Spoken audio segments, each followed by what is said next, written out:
بسم الله الرحمن الرحيم اقرأ باسم ربك الذي خلق خلق الإنسان من علق اقرأ وربك الأكرم الذي علم بالقلم علم الإنسان ما لم يعلم. Assalamualaikum warahmatullahi wabarakatuh. Alhamdulillahi rabbil alamin alladzi hadana li hadza wa ma kunna linahtadiya laula an hadanallah. Allahumma shalli wa sallim ala sayyidina Muhammad wa ala alihi wa sahbihi wa mawalah wa la haula wa la quwata illa billah.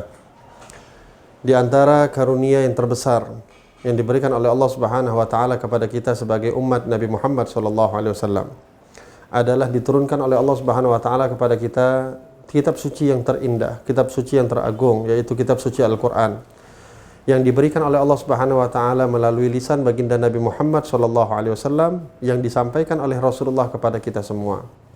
Wabil khusus disebut oleh Allah Subhanahu wa taala syahrul Ramadan alladzi unzila fihi al-Quran. Bulan Ramadan yang kita berada di dalamnya adalah bulan di saat Allah Subhanahu wa taala menurunkan Al-Quran. Kita mengetahui bahwasanya Al-Quran diturunkan oleh Allah Subhanahu wa taala dua kali tahapnya. Ada di saat Allah Subhanahu wa taala menurunkan secara jumlah, secara keseluruhan Al-Quran dari awal Al-Fatihah sampai surah An-Nas, lalu diturunkan oleh Allah kedua kalinya bertahap kepada baginda Nabi Muhammad SAW. Itu sesuai dengan keadaan yang ada di saat itu, yaitu di saatnya baginda Nabi Muhammad SAW. Hadirin yang dirahmati oleh Allah Subhanahu wa taala, merupakan mukjizat yang sampai sekarang ada di tengah-tengah kita, yang dari zaman dahulu sampai sekarang masih kita rasakan, yaitu adalah Al-Quran, di mana Al-Quran merupakan sebagai pedoman bagi kehidupan kita, diberikan oleh Allah Subhanahu wa taala untuk kita mengambil pelajaran di dalamnya, untuk kita jadikan sebagai keseharian di dalam setiap kali kita ingin melakukan tindakan apapun, maka jadilah kita sebagai orang-orang yang bertindak dengan sesuai dengan Al-Quran. Sayyidah Aisyah ketika menceritakan tentang bagaimana akhlaknya Nabi Muhammad SAW, di antara sahabat ada yang bertanya kepada beliau, bagaimana akhlaknya Rasulullah? Sayyidah Aisyah mengatakan, kana khuluquhul Quran. Akhlaknya Nabi Muhammad adalah Al-Quran. Apa makna akhlaknya Nabi Muhammad adalah Al-Quran? Ya, Nabi Muhammad SAW menjadikan keseharian beliau tidak pernah terlepas daripada Al-Quran. Selain Al-Quran itu menjadi bacaan bagi beliau, begitu juga Al-Quran menjadi keseharian, menjadi kehidupan bagi beliau setiap harinya, menjadi akhlak tersendiri, menjadi pelajaran tersendiri dari Allah Subhanahu wa taala kepada Nabi Muhammad SAW. Namun Al-Quran bukan hanya diturunkan untuk Rasulullah. Al-Quran bukan hanya diturunkan untuk Nabi Muhammad. Al-Quran juga diturunkan kepada kita. Untuk apa? Bukan hanya sekedar kita baca, namun kita pahami, kita pelajari makna-makna yang tersimpan di dalam Al-Quran tersebut. Begitu besar rahasia yang Allah berikan di dalam Al-Quran, sehingga beribu-ribu kali pun kita menghatamkan Al-Quran, rahasianya akan terus diberikan oleh Allah Subhanahu wa taala.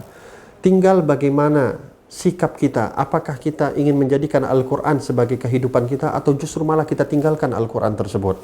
Kita melihat bagaimana di zaman sekarang orang-orang muslimin khususnya sudah meninggalkan Al-Quran, sebagaimana yang disebutkan oleh Allah di dalam Al-Quran tentang bagaimana Nabi Muhammad SAW mengadukan kepada Allah, inna qaumi ittakhadzal Qur'ana mahjura. Sesungguhnya kaumku ya Allah menjadikan Al-Quran itu sebagai mahjur. Apa makna mahjur? Mereka meninggalkan Al-Quran. Kalau kita melihat di zaman sahabat, mereka tidak meninggalkan Al-Quran, hidup mereka dengan Al-Quran. Mana kaum yang disebut oleh Nabi Muhammad SAW sebagai kaumnya aku yang meninggalkan Al-Quran? Bisa jadi hadirin itu adalah masa-masanya kita.